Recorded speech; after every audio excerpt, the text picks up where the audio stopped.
Good afternoon. Mic test. 1, 2, 1, 2.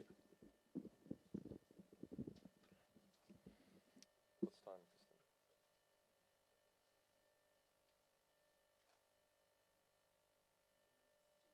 2 minutes. This one. Thank you. I'll end up looking like John Pilger.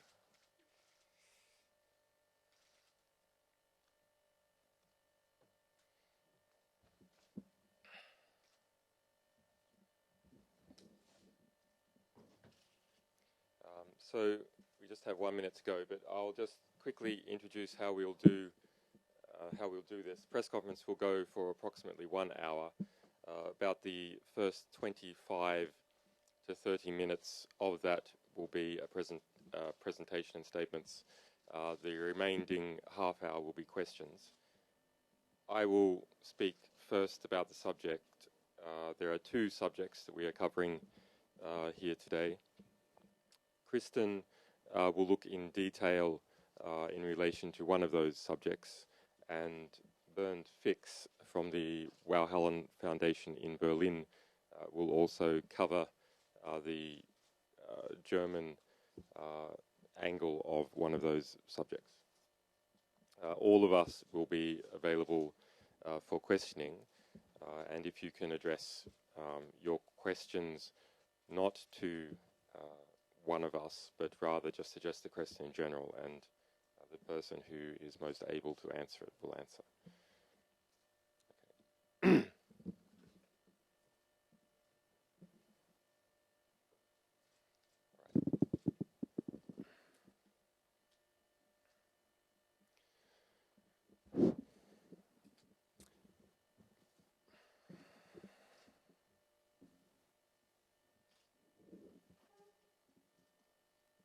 Time, Kristen?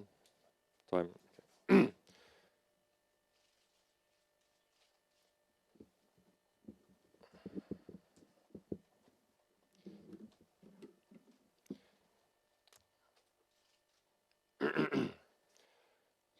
Wikileaks has published the biggest leaks in journalistic history. This has triggered aggressive retaliation from powerful groups. Since the 7th of December 2010, an arbitrary and unlawful financial blockade imposed by the Bank of America, Visa, MasterCard, PayPal, and Western Union has destroyed 95% of our revenue. The blockade came into force within 10 days of the launch of Cablegate, the first part of that blockade on December 3, all the participants blockading by December 7. It came as part of a concerted US-based political attack that included vitriol by senior right-wing politicians in the United States and high-level calls for the assassination of WikiLeaks staff and myself personally. This blockade is outside of any accountable public process. It is without democratic oversight or transparency. The US Treasury itself found that there were no lawful grounds to add WikiLeaks to a financial blockade. But the blockade of WikiLeaks by politicized US finance companies continues regardless of this and other findings. As a result, WikiLeaks has been running on cash reserves for the last 11 months. The blockade has cost the organization tens of millions of dollars in lost donations at a time of unprecedented costs resulting from publishing alliances in over 50 countries with over 90 media and human rights organizations.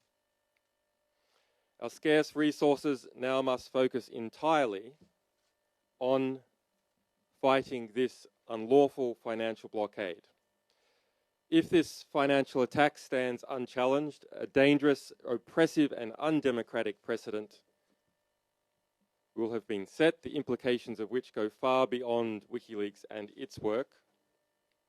Any organization that falls foul of these powerful financial companies or their political allies can expect similar extrajudicial action. Greenpeace, Amnesty International, and other NGOs that work to expose the wrongdoing of powerful players risk the same fate as Wikileaks.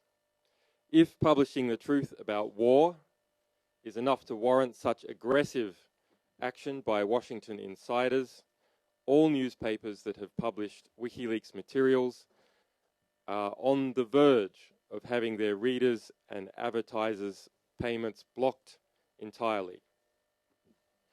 The UN High Commissioner for Human Rights has openly criticised the financial blockade against Wikileaks, as has the UN Special Rapporteur on the promotion and protection of the rights of freedom of expression and the Inter-American Commission on Human Rights Special Rapporteur for freedom of expression.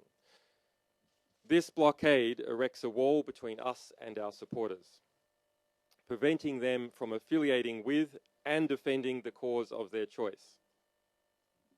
It violates the competition and trade laws of numerous countries. It arbitrarily singles out an organisation that has not committed any illegal act in any country and cuts it off from the people of every country. In Australia, a formal US-triggered investigation into our operations found that